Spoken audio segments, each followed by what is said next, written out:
یوں تو کابل کے ساتھ ہمارے کئی رشتے بنتے ہیں، لیکن فطرت نے جو رشتے بنایا ہے وہ ہے تازہ ہوا کے جھونکوں کا۔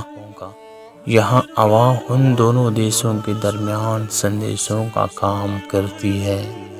یہاں پیار، محبت، دکھ اور درد کے رشتے بھی یکساں ہوتے آئے ہیں۔ جب شال میں بارش ہوئی تو گرمی سے تپتی زمین سے مٹی کی وہ خوشبو مہک اٹھی جو صدا سی ہماری سانسوں میں رچ بسی ہے۔ ہوا کے جھونکوں نے سندیشوں کا تبادلہ کیا تو اس پار سے تازہ ہوا کے جھونکوں میں خون کی بو پھیلی ہوئی تھی، جس میں صاف محسوس کیا جا سکتا تھا کہ اس بو میں اس تازہ لال رنگ کی خوشبو بھی شامل تھی جو ابھی پوری طرح جسم کے رگوں میں دوڑا بھی نہیں تھا۔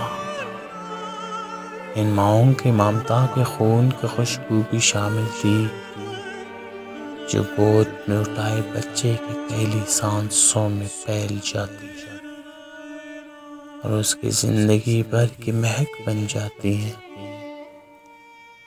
شال کا کابل کے ساتھ مہر و درد کا رشتہ سانجا ہے۔ ہم تاریخ کے ایک ہی دور سے گزر رہے ہیں۔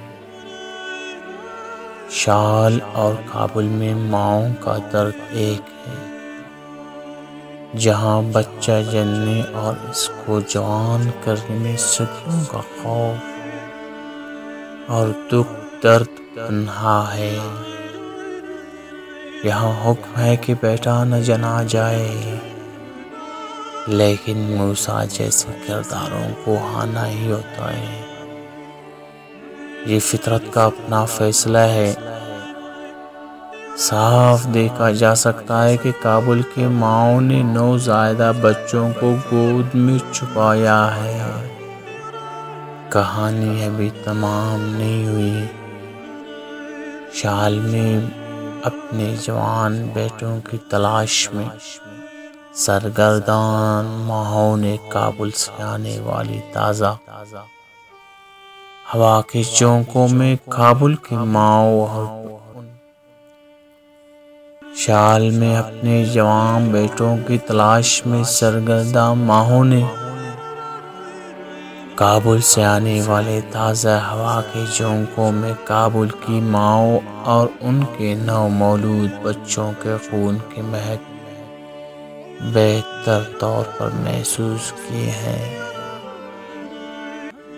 آج اس پار بھی نوحہ خوانی ہے، علم ہے، دکھ درد کے عظیم رشتے کو خوب نبھانے کی رسم ادا کی جا رہی ہے۔ شال میں بارش کا سلسلہ یوں ہی جاری ہے۔ شال میں بارش کا سلسلہ یوں ہی جاری ہے۔ شال میں بارش کا سلسلہ یوں ہی جاری ہے۔